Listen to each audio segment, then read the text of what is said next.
This is no ordinary Holy Week.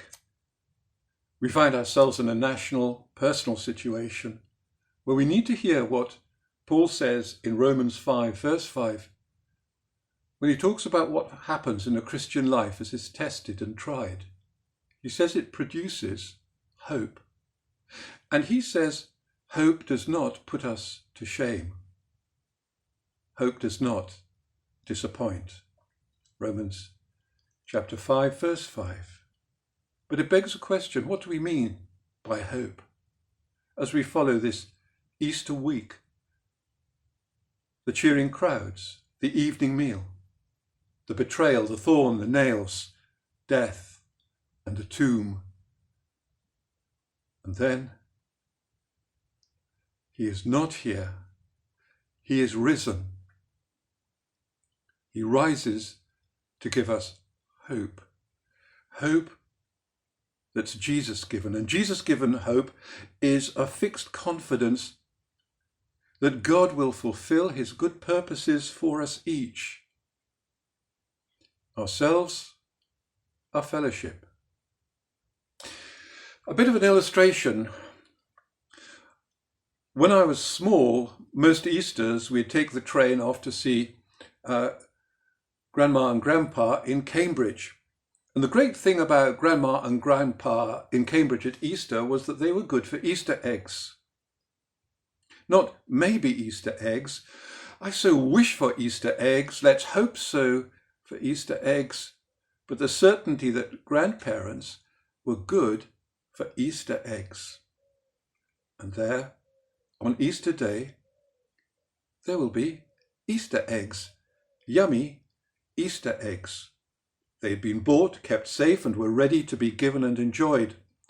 On that train journey, in a way, we already had those eggs. Our grandparents were good for eggs. So hope for us as we follow Jesus is not some anxiously wished for thing we'd ordinarily call hope, some inflated bubble ready to be pricked by reality. Our Jesus-given hope has been bought, kept safe, and is special. So what is it? Firstly, Jesus-given hope is personal. A friend of his in later years would write about his relationship with Jesus, that which we have heard, that which we have seen with our eyes, we have touched with our hands. He, like us, have met Jesus. Hope is continued life with him that takes us through the valley of the present times into the beginnings of what he calls abundant life, life given to us personally. Because Jesus' given hope is personal, it is nourished by his voice, speaking to us through his word, personally, in our Sunday services, in fellowship. Normally, not now. But in whatever circumstance, there is that reality of finding his ever fresh good promises and learning how to turn them into life-shaping, practical living.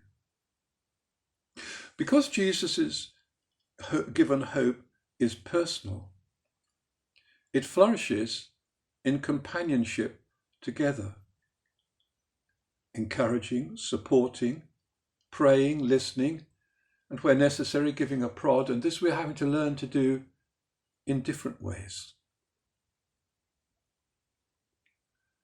Because Jesus' given hope is personal, his presence makes it possible to nurture life as witness, Jesus in our daily reality. And our lives communicate Jesus to those whom we meet, even if it's a wave now across the street, or a phone call, or a Skype call. But lastly, because Jesus' given hope is personal, it will be fulfilled by him in our final meeting. Now, some of us will find that meeting is sooner than expected. That's the present reality. But for all of us, as we go through this, as we look back on it, living those discoveries that we have made, we will know there waits for us a Jesus-given hope fulfilled in Jesus himself, which, as I say, a few of us, some of us, may hear earlier than others. But as we go forward through these days and beyond, there will come that day for all of us when we hear him say what he said amidst the anxieties of that Good Friday, when he turned to another in the desperate agonies that we cannot imagine. And there will come that day when we'll hear that voice directly, personally. This day with me in paradise. Jesus' given hope does not disappoint.